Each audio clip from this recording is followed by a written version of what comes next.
देखिए, ऐसा है, मैं इतना कहना चाहूंगा भारतीय जनता पार्टी के नेता और मंत्री लोगों से कि वो राहुल जी को, जो राहुल जी की सोच है, जो राहुल जी की जो काम करने के तरीके हैं, वो दूर दूर तक कोई नहीं है। मोदी जी ने खुद ही साबित कर दिया, एक नहीं कई बार साबित कर चुके हैं कि वो कितने बड़े इंटेलिजेंट आदमी और कितने तेज आदमी हैं। कई आपको रिकॉर्ड में मैं बताया, अभी कल परसों में देखा एक वीडियो वायरल हो रहा है कि 97 का 57 अभी बोला ना, मोदी जी ने ही बोला ना। अब इसको क्या कहा जाएगा। एक बार वो संत कबीर नगर गए थे, ना, क्या कहा था वहां पे कहा था कि गुरु नानक देव जी, गोरखनाथ जी और संत कबीर आपस में बैठ के आध्यात्मिक चर्चा करते थे। तो ये जरा पूछिएगा मंत्री जी से कि ये मोदी जी का कितना बढ़िया उनका दिमाग है और कितना बढ़िया उनका जो मतलब मानसिक जो स्तर है, मानसिक स्तर पर अपने प्रधानमंत्री का खुद का देखें कि उनकी स्थिति क्या हो चुकी है। केवल किसी पर आरोप प्रत्यारोप लगाना। राहुल जी जैसा इंटेलिजेंट व्यक्ति जो निश्चित तौर से जो टॉपर है अपने हर उस फील्ड का, और जो मंत्री आरोप लगा रहे हैं, ये सब खुद इस तरीके के लोग हैं कि वो फंस चुके हैं।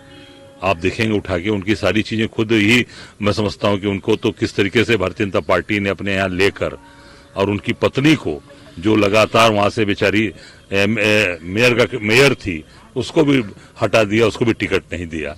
तो ये मैं समझता हूं कि भारतीय जनता पार्टी के लोग केवल इस्तेमाल करते हैं और खुद वो फंसे हुए हैं। और राहुल जी जैसा आदमी, मैं निश्चित तौर से कहूं कि वो जिस तरीके की सोच रखते हैं, पहले कोरोना के पहले क्या कहा कि कोरोना आप तत्काल रोकिए, और इन लोगों ने मजाक उड़ाया, पूरे देश में लाखों लाख लोग मर गए। कितनी बुरी। नोटबंदी में क्या कहा कि ये बहुत जो देश का सबसे बड़ा घोटाला होगा साबित हो रहा है, पूरा देश तबाह हो गया। आज तक न व्यापार उठ पाया, न लोगों का रोजगार उठ पाया, सारी चीजें बर्बाद हो गई। तो निश्चित तौर से जो उनके मंत्री का जो बयान है और जो भी उन्होंने जो भी कहा है, मैं समझता हूं कि वो सब चीजें पूरी तरीके से उनके मोदी के ऊपर लागू होती हैं और उनके नेता पर लागू होती हैं। सर, बीएसपी चीफ के ऊपर कि मंडल कमीशन की जो रिपोर्ट थी कांग्रेस ने कभी लागू नहीं करने दी, वो हमारे संघर्ष थे वीपी सिंह के अंदर में, जिसके तहत मंडल कमीशन की रिपोर्ट लागू हो सकी। एक बार फिर से उन्होंने कांग्रेस पे वो हमलावर हैं। अब ये सोच लीजिए कि अब जैसे बार बार ये कहा जाता है कि भारतीय जनता पार्टी की वो बी टीम के रूप में काम कर रही है।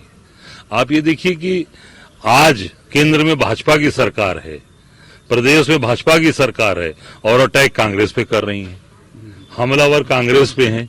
इसको क्या माना जाएगा। इसका मतलब जो का चीज कही गई कि बी टीम के रूप में, आप तेलंगाना में जाकर, आज वर्तमान में बीजेपी 10 साल से सरकार में है, आप कांग्रेस की बात उठा रहे हैं।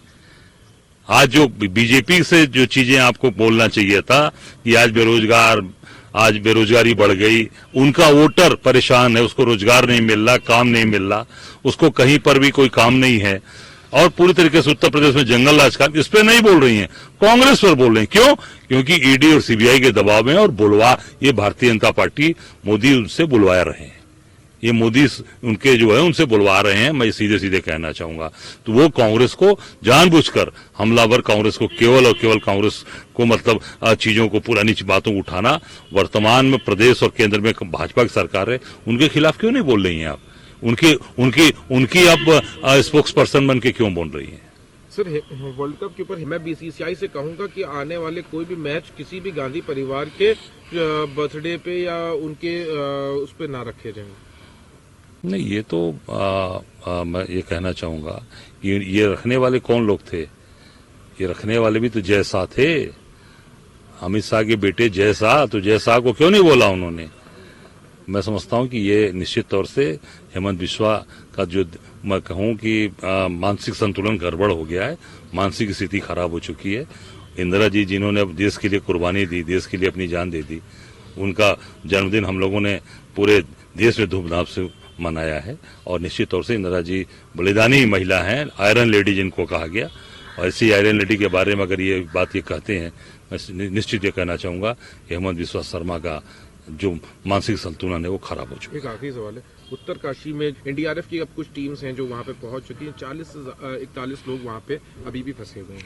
मैं बाबा विश्वनाथ से प्रार्थना करूंगा कि वो सकुशल निकलें। पहले भी हम लोगों ने कहा है, फिर मैं कहता हूं, बाबा विश्वनाथ उनकी रक्षा करें, सकुशल उनको बाहर निकालें, अपने परिवार बीवी बच्चों